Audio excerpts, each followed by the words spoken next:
ओम शांति। आज 16 मई 2024 के महावाक्यों के मनन चिंतन में प्यारे मीठे बाप दादा ने कहा, मीठे बच्चे, अपने को सुधारने के लिए अटेंशन देना, दैवी गुण धारण करने। जब हम जीवन में, चाहे पहले कभी लौकिक जीवन में भी कोई आदत बदलनी होती थी, स्वयं में अटेंशन दिया जाता था ताकि वो आदत छूट जाए। अब तो दैवी गुण धारण करने, पूरा का पूरा कलयुग से सतयुगी आत्मा बनना है। तमो प्रधान से सतो प्रधान बनना है। बनाने वाला कौन? शक्तियां देने वाला कौन? बाबा। तो कितना टेंशन देना होगा और कितना समय लगेगा? पहले भी एक आदत बदलने में वो आदत कितनी पुरानी है उस बात पे डिपेंड होता था। कोई 15 दिन में बदलती थी, कोई एक महीने में बदलती थी, और कोई आदत 3 महीने में। तो कहते हैं बदलती ही बदलती है, चाहे कैसी भी क्यों ना हो। तो यहाँ तो पूरे ही संस्कारों का परिवर्तन करना है। आसुरी संस्कारों से दैवी संस्कार बनाने हैं। तो पूरे संगम युग पे बाबा की श्रीमत पर चलना है और स्वयं पे पूरा अटेंशन देना है।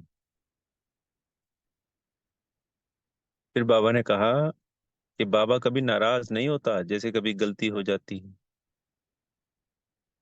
हमसे, या कोई बात ऐसी हो जाती है तो हमें लगता है कहीं बाबा नाराज हो गए, या बाबा ऐसी शिक्षा दे देते हैं जो कई बार पुरानी संस्कारों की वजह से लगता है कि बाबा हमें नाराज है तो ऐसी बात कह दी, या वो पिंच हो जाती है। सबको ऐसा नहीं लगता, मुरली सबके लिए एक जैसी चलती है। पर जिसमें वो जो कमी कमजोरी होती है उसको ऐसी महसूस तो होती है, जबकि ऐसा है नहीं। परमात्मा को अगर नाराज होना होता तो वो कहते, अरे भाई मैं सत्युग में तुमको कहाँ राजा बना के गया पूरे विश्व का, और आज तुमने क्या हालत बना ली। 16 कला से 0 कला हो गई। तुम्हारे ऊपर एक भी कोई मैल नहीं थी, अब तो तुमने इतनी कट चढ़ा ली, 63 जन्मों की विकर्म कर करके क्या हालत बना ली। यही नाराज हो जाते। नाराज थोड़ी होते हैं कभी बाबा। वो तो अपने हर एक बच्चे का, चाहे उनकी बात मानता है और चाहे नहीं मानता है, जो देवता नहीं बनते और ज्ञान को सुन लेते हैं, समझ लेते हैं, फिर भी देवता नहीं बनते, स्कूल में नहीं आते, तो क्या उनसे नाराज होते हैं बाबा? मुक्ति का वर्षा तो हर एक बच्चे को देते हैं ना। इस संसार में 8 अरब आत्माएं हैं आज, 33 करोड़ देवी देवता बन जाते हैं। बाकी को भी तो मुक्ति में लेके जाते ही है ना, प्योर बना के लेके जाते हैं। बाबा कभी नाराज होता ही नहीं। कोई मनुष्य थोड़ी है। ये तो भक्ति का एक संस्कार है कि आज हमने ये नहीं किया, वो नहीं किया, तो ये हमारे साथ गलत हो जाएगा। वो डर और भय है। वो तो मनुष्यों की आदत है। जब सतयुग में देवी देवता ही कभी नाराज नहीं होते, तो जो हमें देवी देवता बना रहा है,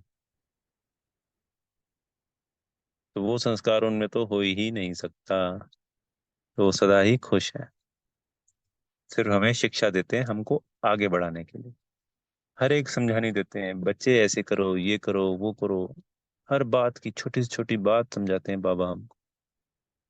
हमें मुरली के द्वारा गौर करना चाहिए और उन बातों पे अटेंशन देना चाहिए। उनकी श्रीमत को पालन करना चाहिए। तभी स्वयं में परिवर्तन होगा। 63 जन्मों के विक्रम विनाश होंगे, 21 जन्मों की पूरी प्रारब्ध बनेगी। दैवी गुण पूरे हमारे अंदर आएंगे अटेंशन देने से, बाबा की श्रीमत को पालन करने से। अब बाबा कहते हैं कि बच्चों, कौन सी ऐसी एक स्मृति रहे जो टाइम वेस्ट ना हो। तो ये समय संगम युग का है। तो कभी भी ये नहीं सोचना कि मैं कलयुग में हूँ।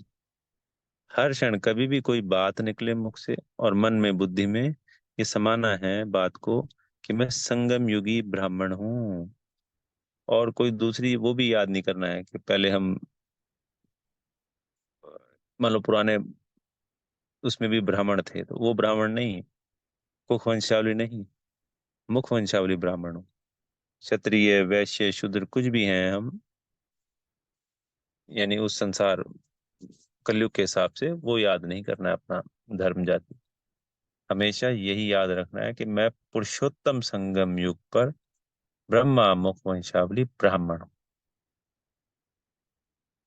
यह है बहुत कीमती समय है। एक एक सेकंड में कई वर्षों की कमाई है। इतना अटेंशन देकर बाबा की श्रीमत पे चलना है, बाबा को ज्यादा से ज्यादा याद करना है, समय बिल्कुल वेस्ट नहीं करना है।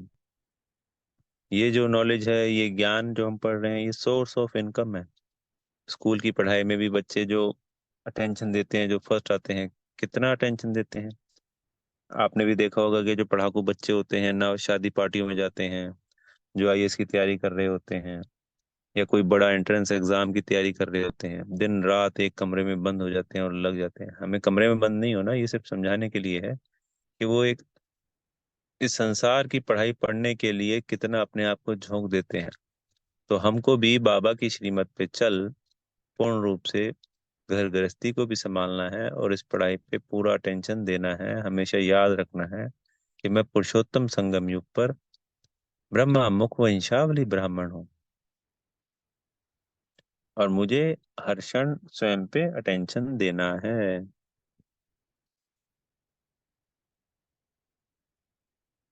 बाबा ने फिर इसको क्लियर भी किया, वो उस बात को, कि जो नाराज नहीं होते। बोले मैं कोई गुरु थोड़ी हूँ। वो गुरु साधुओं में तो बोला गुस्सा होता है, तो डर होता है कि कहीं कुछ श्राप ना दे दे में, या कोई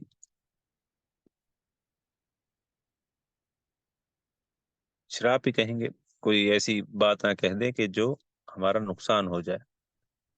तो बाबा तो सिर्फ उसके लिए पढ़ाई की समझानी देते हैं कि बच्चे सुधर जाएं।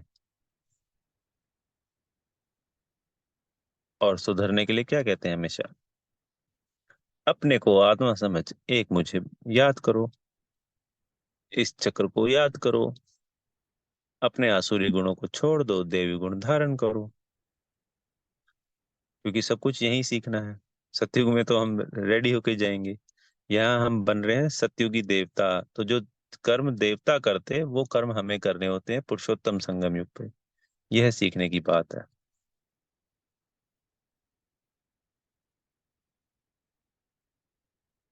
बाबा ने आज कहा कि वह गरीब निवाज हो, क्योंकि गरीब ही यहाँ आते हैं, साहूकार तो बहुत कम आते हैं। फिर आज बाबा ने यज्ञ की शुरुआत की बात बताई। वहां साहूकार और गरीब दोनों इकट्ठे बैठते थे, इकट्ठे आते थे। फिर बाबा ने कहा कि बड़ा हंगामा हो गया। बाबा को भी अचंभा, दोनों बाबा को, यानी ब्रह्मा बाबा और शिव बाबा दोनों को अचंभा लगा कि ये क्या हो गया, इतना हंगामा कैसे हो गया। वंडरफुल बात है। सारा हंगामा पवित्रता के आधार पे हुआ।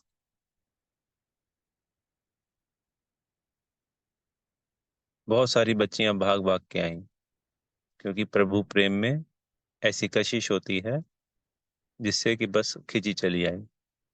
फिर घर में लड़ाई झगड़े हुए पवित्रता को लेके। तो फिर यज्ञ में लॉ निकाला गया कि सब लेटर लिख के लेटर लिखवा के लाएंगे घर वालों से। जैसे बच्चे आएंगे तो माँ बाप से लिखवाएंगे, और कोई युगल आएगी तो वो अपने युगल से लिखवाएगी कि मैं यहाँ पे ज्ञान अमृत पीने के लिए जा रही हूँ।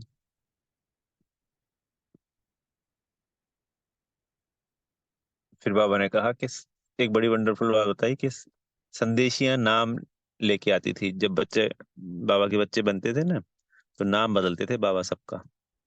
तो फिर वो नाम है ना, संदेशी लेके आती थी सूक्ष्म तन से। पर ऐसे बच्चे भी छोड़ के चले जाते थे, तो फिर वहां जाके वापस पुराना नाम हो जाता था।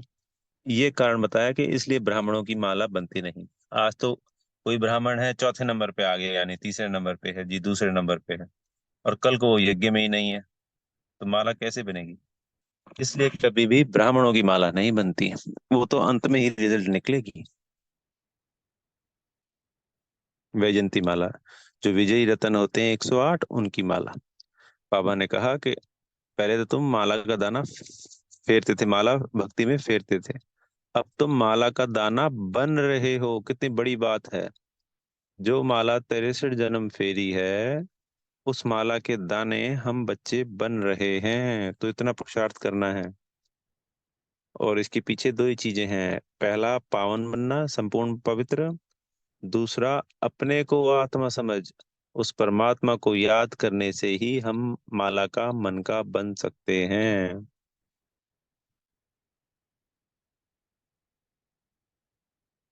और जो क्रिएटर है, वो याद रखना है, हमेशा शिव बाबा हैं। ब्रह्मा बाबा द्वारा स्थापना होती हैं, क्रिएटर नहीं है ब्रह्मा बाबा।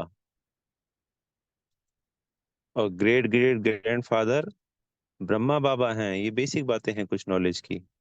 शिव बाबा नहीं है इस सिजरे का हेड। यानी एक बहुत बड़ा खानदान होता है ना जी,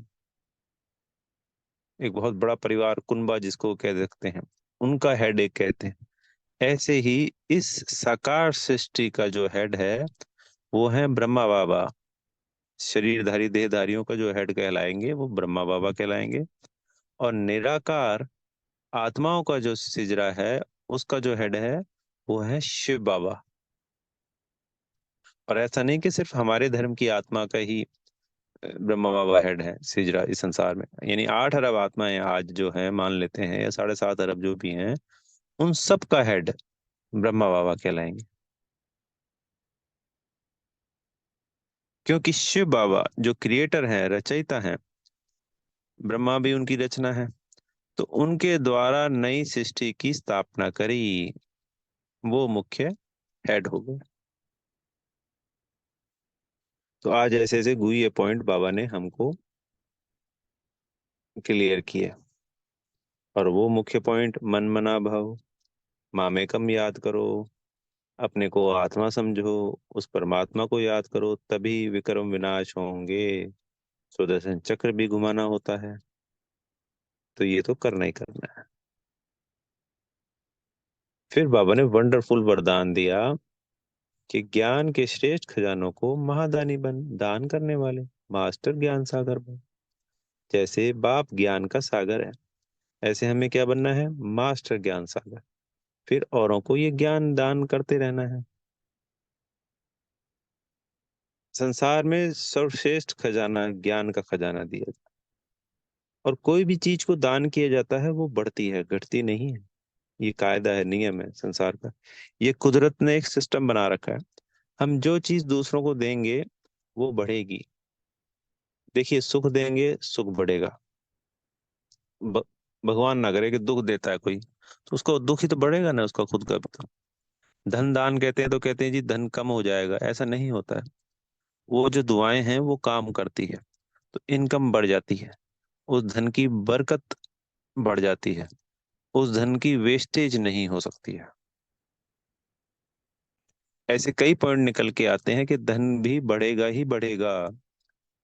इसी तरीके से दान देंगे, ज्ञान को जब दान दिया जाता है तो ज्ञान भी बढ़ता ही बढ़ता है, नया ज्ञान भी इमर्ज होता है, नए नए पॉइंट्स गुहे आते हैं, उस ज्ञान का स्वरूप बनते हैं उन दुआओं के कारण। जिनको ज्ञान मिलता है वो जो खुश होती हैं, दुआएं देती है आत्माएं।